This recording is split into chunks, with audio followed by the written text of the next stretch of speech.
Kok pak. Mungkin heran. Kalem bro, kalem. Ya, kalem. Yuk. Pak Andi. Ayo. Pak Andi. Kowe anteng. Dia reaktif terhadap gerak. Lewat mriki mboten nangsal. Mboten nangsal nggih sate, jaman kuno nggih nek payungan mboten nangsal. Terus Mbah Wali niki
Kok pak. Mungkin heran. Kalem bro, kalem. Ya, kalem. Yuk. Enggak apa-apa. Itu juga ada. Tuh, sana tuh. wala. Yuk.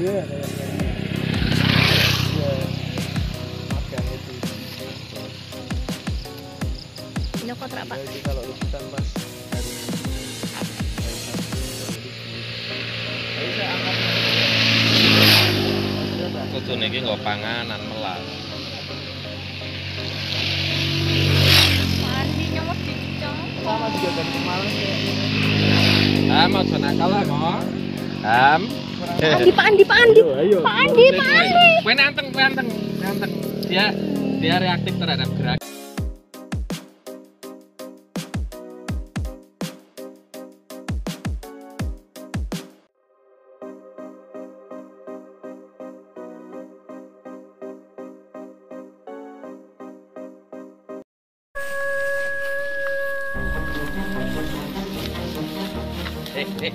Sapa kowe?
Hai guys, jumpa lagi di channel kami Layar Ireng. Ya, kami sedang di makam Mbah Wali Karomah Syarifah Mudain. Selanjutnya akan diteruskan oleh kami. Sahabat Layar Ireng semua, jadi beliau makam Wali Karomah Syarifah Mudain berada di Desa Domyang, Kecamatan Paninggaran, Kabupaten Pekalongan.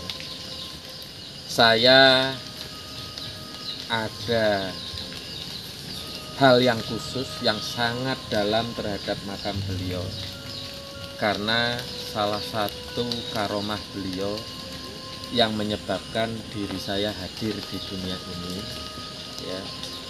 Jadi lewat perantara karomah dan pertolongan Allah di tempat ini, pada akhirnya saya hadir di dunia. Jadi manakala ibu saya mengandung diri saya, dalam usia kandungan 2 bulan, ibu saya dihinggapi tumor payudara yang lumayan ganas, ya.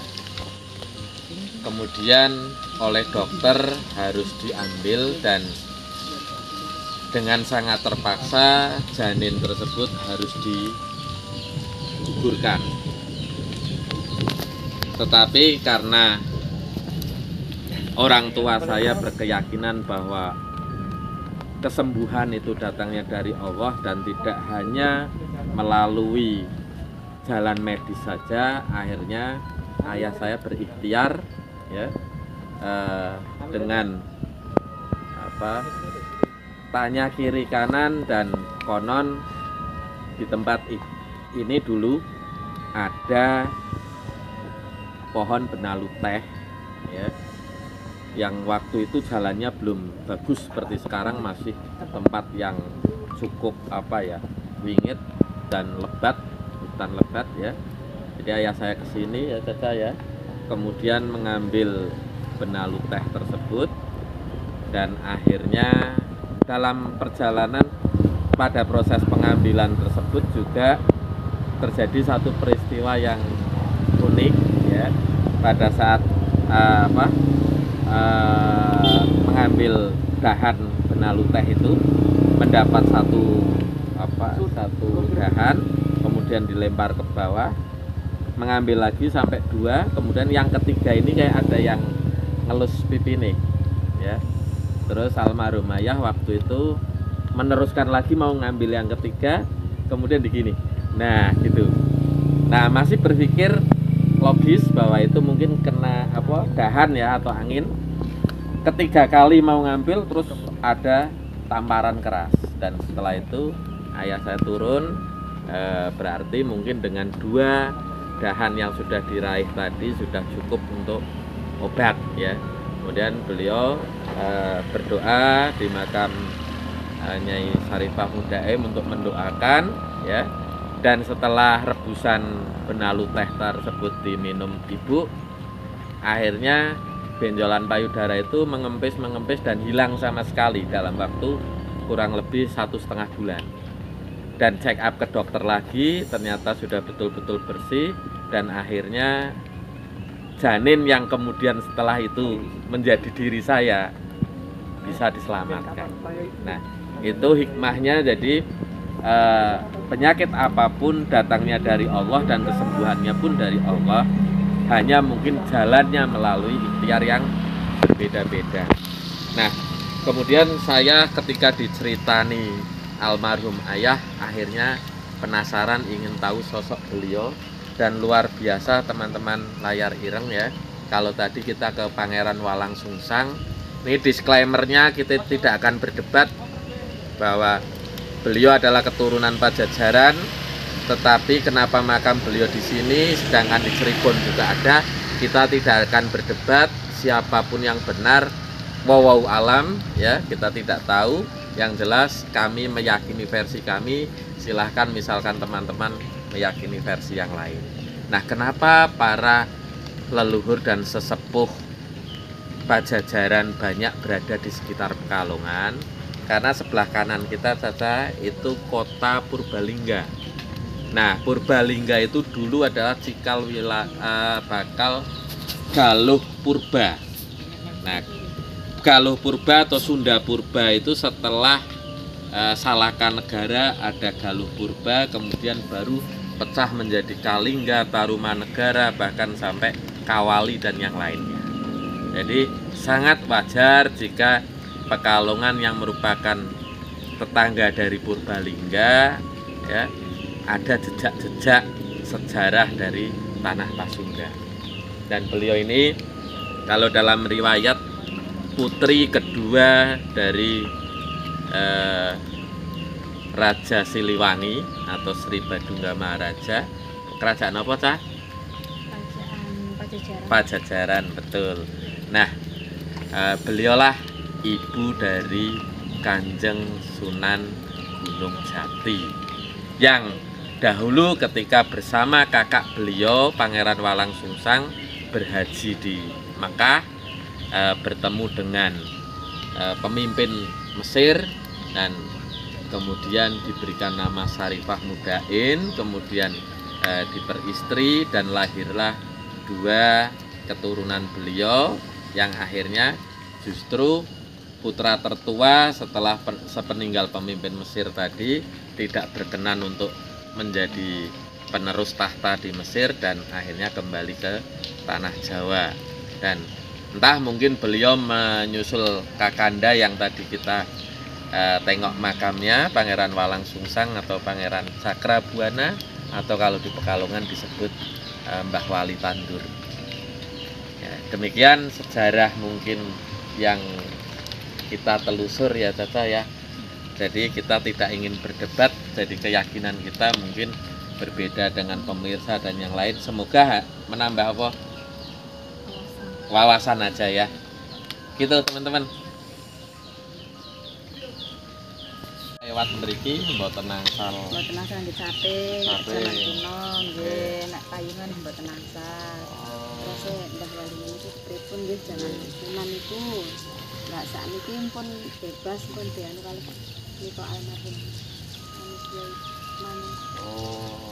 Ini pun Syaratnya pun disarati. Nggih, mungkin karena wis padah. Nggih. Lah niki sing mboten saged ditebang terus wonten napa nilah mboten ngertos. Oh, lah sing pundi itu?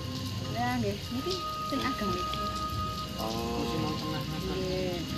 Tengah niku wis ringin apa-apa. Ringin. Nggih. Oh. Ringin niku. Abang. Oh, mboten angsal napa mboten saged? Nggih. Niku niku mboten saged napa mboten angsal terus nggih. Mboten ditebang mboten niku mawon mboten niku. Zaman Cina niku nggih malah parah. Mboten nangsal nek tiyang tebe dereng kenal mriki nggih kadose lho amit.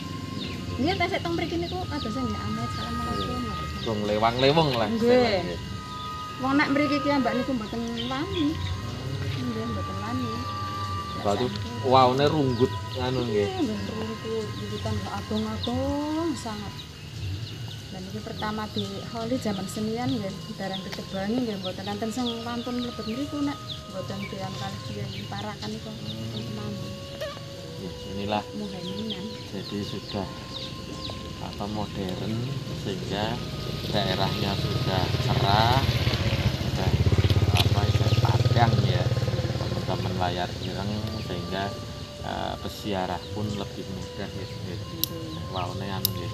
Nggih, karena menurut keterangan almarhum ayah saya dulu juga waktu beliau mencari benalu teh itu diantar Pak Lurah zaman semanten tahun berarti 70. Berarti Pak Lurah Taat almarhum. 78 niku mriki niki Pak Lurah niku mboten wonten mlebet, dadi hanya di luar. Memang ini belum dibangun, belum apa gitu, jadinya nggak ada yang berani masuk pokoknya lah. Lah mulai griya-griya niki berarti Niki enggal nggih. Nggih, enggal. Enggal sedoyo.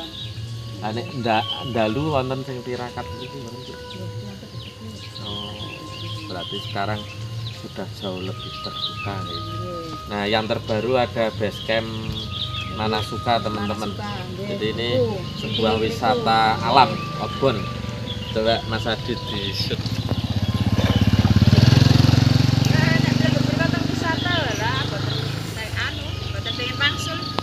Saya sampun dan mriko niku. Padahal nek kula sing mriko nggih biasa-biasa mangga mbah-mbah kula Nggih, Bu. ajeng niku nggih. Dan iki Rumput. Bu sinten, Bu? Kula ini ya. Oh, ketemu. Bu temu. Berarti iki ketemu kita ya. Ya, Bu ketemu ya. Ini kan riwayatnya Mbah Nyai Karoman itu saking saking pripun dong. Nggih, kula nek masalah niku dipilih saking pundi kula mboten ngertos. Oh, mboten nate mireng. Mboten nate mireng. Lah sak mirenge kula nggih. Saking pundi niku pripun apa nggih? Duka gunung pundi nggih kula kurang jelas. Jadi memang cerita yang tadi saya kemukakan teman-teman, tidak semua orang sini pun mungkin mengetahui ini karena ya biasa referensi sejarah maupun mungkin jejak-jejak tertulis dari ulama terdahulu ketika sudah madeg pandito, artinya meninggalkan kerajaan, biasanya malah justru seperti rakyat biasa dan menyamarkan dirinya supaya identitas awalnya tidak terlihat. Itu kembali ke Caca. Ditutup, Cah. Hai guys, kita mau pada prepare pulang, turun ke daerah rumah. Mas Hakim. Ya Mas Hakim itu kabarnya tadi melundung.